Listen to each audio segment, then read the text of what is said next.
Thanks again for coming. It was a big game Saturday. I think it was, I said in the post-game press conference again, that was a lot about missed opportunities that, in the first half. Again, just not executing at crucial times and shot ourselves in the foot. But found a way to fight back in it. I was proud of that. Proud of our players. Again, we go down 21-0, fighting back into the game, going 14-21. Probably had our chances there. Again, another missed opportunity. We turned the ball over inside the red zone. Could be 21-21 going in the fourth. And then probably the big one is at 24-14 when we get the long pass call back for a chop block, and they turn right around with a 7-point swing, but hitting us on the first play from the line of scrimmage after we punted the ball from our own 15, and they got the ball in the plus side territory. I think that's huge. Again, to me, it was more about missed opportunities than anything, and that's what you got to do. We really want our kids to understand they can control those things, and you got to execute in those big games. You're going to have every time if you want to compete for a championship, and there's those games that are crucial that. Especially if you're in it, you got to find ways to win them. And we felt we had our opportunities to win that ball game and just didn't capitalize on it, didn't take care of our business. So this week's big. It's right. The game now gets a little bigger, and we're still in this great situation. I'd love to be sitting there, and say that we're in November and we have a chance to control our destiny with a shot at the conference championship. So we're going to play. Sam Houston's a great football team. They've obviously the reigning conference champion, and they've accumulated some great talent over there. Probably the most talented football team in our conference, I think, as far as athletic ability. And again, that's you look at them on film, and we said, obviously that's where we got to get to. Accumulate the talent, the same talent to match that ability on the football field. But we're going over there to their place, and it's a game. Obviously, it's a big game, so.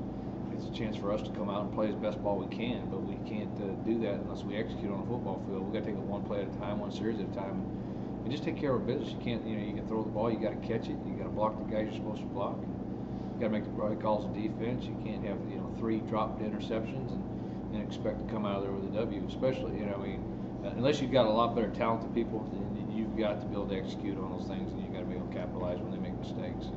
And we didn't do that last week, but hope it's a lesson learned, and hopefully see us get better in the next 3 football games. So give you some extra confidence going forward, knowing that the chances were there and just didn't get them. Well, I don't know if it gives me confidence. I don't know if you say that. I don't know if making mistakes gives you confidence, but research the fact. I think we walk in with a team that again one of the premier teams in our conference on an annual basis. And we had our chances to beat them. Don't really feel it was one of those games where they didn't physically beat us. The yardage was there. It's the same. You talk about the drop balls that go to the yards. I think it's there's 2 big plays in the game on their part that they were able to make. He's a great player, and we knew that. Hands off. Again, he was a great football player, and he made the plays. And but again, that to me more so is a game that we let one slip. We made the mistakes and let one slip. And I honestly think football is like that. You don't have to have the best players. You don't have the most talent. You don't have to. It doesn't matter. It's about executing, and obviously you got to execute a little better if they're a quality football team. You got to execute a little better if they got more talent than you. And you got to execute a little more consistent. So to me, when I was walking there, every game is winnable. It's just what do you got to do to win it? Whether it be executing a fake punt or a field goal or a trick play here or there. What do you got to do to get those points to get that game to where you need to be to have an opportunity to win that ball game? And that's what it always has been and always will be about. Is try to find a way to win the ball game. Seems like it's kind of a rule for a building program, and as it develops and gets better, it gets into a game like Central Arkansas, and then you usually lose one before you figure it out. What did you all learn from playing Central Arkansas about where you guys stand and what has to be done? Well, I think hopefully, I think our kids have bought in. I think our kids have learned those lessons that it's not really about. It's not about. Obviously, you want to have the best talent on the field because you can make mistakes and survive. But I think we showed that we had our chances. If you catch a ball here or there, catch a couple picks, don't fall down on a kickoff return, give them the ball at the 12. You don't shank a 13-yard punt. I mean, you look at all the mishaps and misfires we made in that game, and to be 21-14 going in the fourth. You control your own destiny in this job. In football, you control your own destiny on the field. It's how well you play and how well you get your job done. That would be the confidence factor. We verified it again. I think we've shown as a program right now we can play with anybody in this conference, but you don't want to just play with them. You want to beat them. And to beat those people, we've got to get better as a football team. We know that. Like I said, where we're at, I'm pleased with our kids' effort and everything they've done. But we've got to move forward as a football program if we want to get in those games and win them. And I agree with you. You do. There's a lot to be said about being there and done that, being an experience. The big thing, our conversation most of the time, we made some adjustments at half, and yes, we changed some things offensively, defensively, what we're doing. But the biggest adjustment that we did was we brought them in and really just sat them down and told them quit pressing. We were pressing too hard for the game rather than just focusing on doing our job. And I thought it was the first classic case for me of performance anxiety, and we got on that field and got a little tight and made mistakes that maybe we hadn't done, the 3 previous conference games, and we made them, and we paid the price for it. Coach, as a coach, the best you can do is coach those guys into the spots where they're supposed to be, but you can't make the plays for them. So how do you approach the missed opportunities to help those things and avoid them happening in non-state? Well, kids, like I said, I think players are going to make mistakes. I don't think any player goes out on the field and says, hey, I'm going to screw this up. They don't purposely do it, One thing I know to do is you rep them enough and do it over and over again to where it becomes a habit and it becomes easy for them. They're not having to think about those things and they can just execute it. And some of the things maybe, we need reps. We need to be in this we need to be together more as a football team, as a program, but you don't want to make excuses for those things. Those are things that when you step to the plate and you put on the uniform, we expect you to execute those things and get them done. Again, I thought we turned around and you saw a lot of the same mistakes we made. Well, we corrected them in the second half. Not as much. We didn't, we didn't. We turned around and made some big mistakes in the fourth and let the game pull away. And a game that probably definitely could have ended at 24-14, ends up going to 31, and they kick another field goal late. But that's on me because you go for it on fourth down, and you gave him the ball down there, so that's kind of a gimme. But the game definitely should have won, 24-14, and I don't think that's even reflective of what the opportunities were there that we missed. Speaking of mistakes, the interceptions have kind of been a plague for the team. How do you feel about the decision making of Stanley going into this game? I thought he did a great job. I really do. I know he threw besides the one pick in the red zone, he made a lot of great decisions in that ball game. Was very accurate with his throws. Like I said, we don't have whatever it was, 7-8 drops. The guy's finishing the ball game 27 of 30. He's finishing 27 or 32 attempts, and it's a pretty damn salty day in college football. I know he probably would like to have that one throw back. We thought there we were getting man coverage, and then the safety just shot out underneath the out route, and I'm sure he would like to have that throw back, or something different. But I thought his decision making was good, and I thought he was very accurate, and I think he was on. You've coached in this league, you've coached against this league. Sam Houston, have you seen a better Southland Conference team than this?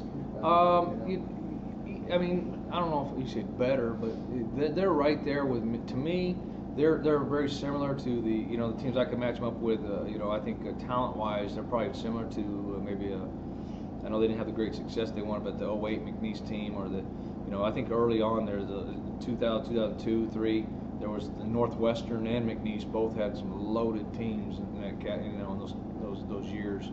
I think it was the 03 McNeese team that was really talented ball club, and I know they had some in the 90s. They had some great football teams, but they are.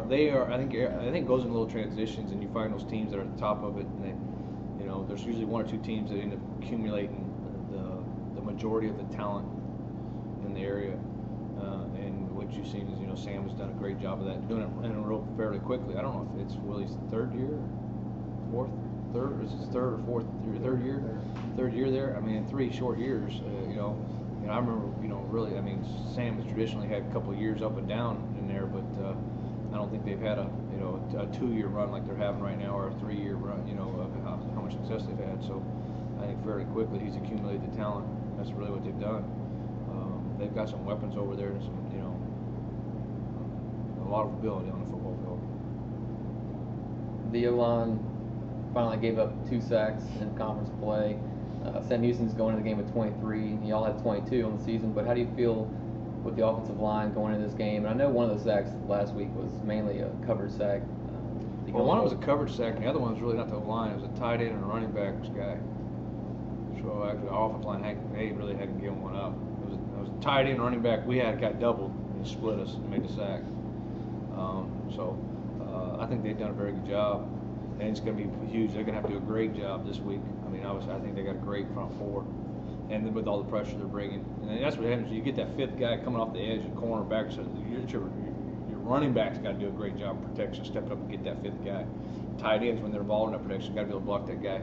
Do a good job of that, picking up that pressure in the blitz. So it'll be obviously a big test on protection, because they do a great job of bringing pressure. I mean, they're going to bring it, and then probably the thing that's so good about it is their secondary is very talented, and they can run, and you have a tough time running away from them. So number 4 rushing defense in the country too. I mean, it's hard to find the weakness. No, I think they're a very salty football team. They're very good. There's on all areas. Special teams are good. They've been good offense, defense, and the biggest thing is I think that separates them from a lot of people and makes them probably have the run they've had on a consistent basis is the ability to run the football and stop the run.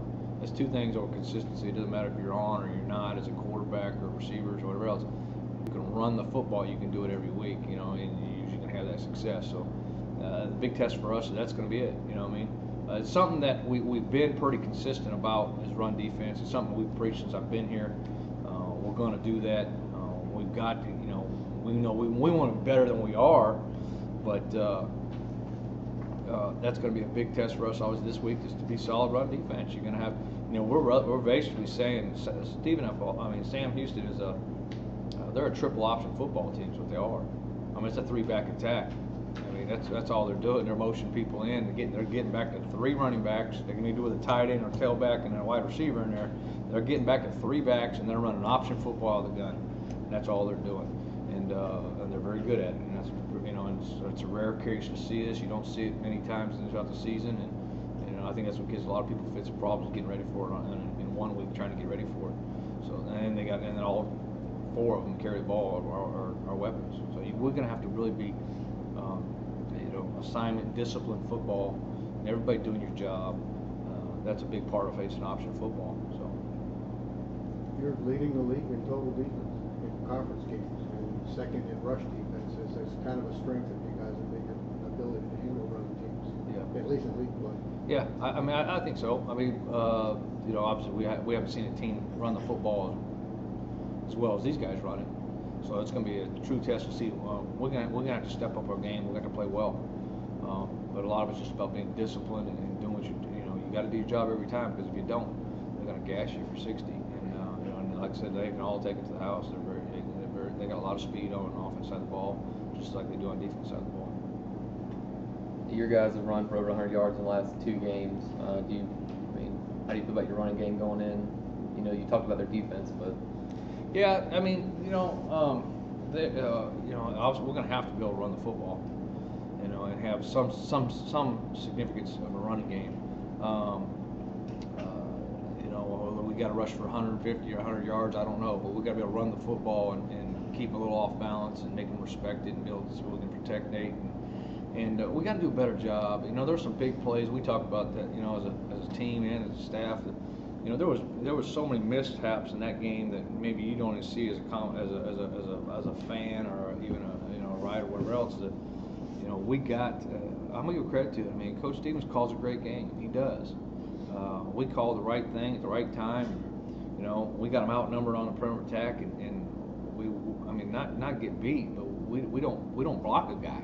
We whiff, we go get the wrong, we double this guy, don't block that guy, we get tackle line of scrimmage, and if we just get hat on hat, it's going for 50. And there's probably 8 to 9 of those on a tape. You know? So when we say it all the time, okay, we know we're really in the infant stages of this program, but somewhere along the line we talk about as a team is that, you know, when's that breakout game going to occur when we do those things? Because there's several attacks. You see us on, I mean, there's plays that stick out. We'd be, you know, we're on our own 30-yard line, and if we just block this guy, and you don't have to maul him or whatever. I'm just talking about the receiver get in his face, and we run by this guy, and we're probably going 70 to the house. And those are big plays that, again, when you pop a 50 here and a 60 here, and next thing, yeah, we're rushing for 200 yards. And they're big plays, and they're 14 points on the board. And we're not doing that in the running game. And we've got to be able to take that next step and do those things and be consistent with that. You know, when you see us and you see us run the ball 8-9 yards, we're getting popped, and we're getting a hat on a hat and doing the right things. I mean, I give credit to those guys. I think I have some of the best coaches that are out there, and I think he calls a great game. It's not just calling plays. I mean, most of the plays we got them at the point of attack, and we've manipulated them in the best way you can. And if we just get people on people, we're going to have success at it. And you know, and when we don't, we're stuffing the line of scrimmage. When we do, we're getting 8-9 yards pop, and we're walking down the field and we're scoring touchdowns. And we just got to be more consistent with it. They've got stars all over the place. Just a couple guys that stand out. Darius Taylor, the middle linebacker, leads him in sacks and tackles for loss. How are they using him? What are they doing with him that allows him from that spot to? Well, so much of the stuff is their D line's so good. You know, they're occupying blocks. He can run really well. I mean, he runs really well. Probably the biggest thing that separates him in this game is his speed. He can run sideline to sideline, make plays. You know, and he rides there and a nasty attitude when he gets there too. So. He's a pretty good player. I like him. Yeah. Do they bring him a lot? I mean, is he just? They bring him. Yeah, they'll bring him. And then a lot of times they'll bring 5, and he's only got back there, and then they kind of got him covered up, protected, and just let him run. Offensively, Flanders is up there in I think on Peyton Watch, if I'm not mistaken. Oh yeah. He's one of the national leaders in rushing. Right. And then there's Richard Sincere, and those two guys really are a difficult tandem to defend. Right. Yeah, they had to make it in order to balance it out. They made them tie their shoes together, and then try to play. I think the balance would give it, make it a little more equal. But yeah, they're great players. I think we're both. I mean, I think I've really been impressed watching Flanders on film. I mean, just how physical he is, and how hard he runs, and some of the things he can do cut wise. I mean, he's an NFL player. Sincere's got a lot of speed. He's got a lot of speed, and they use him well. Just different ways of getting the football. He's not just one play. He's a quarterback. He's a running back. He's a wide receiver. They're throwing him screens. They're flipping him the ball. They're pitching it to the ball. They're handing him the ball. There's a lot of different ways of getting the football.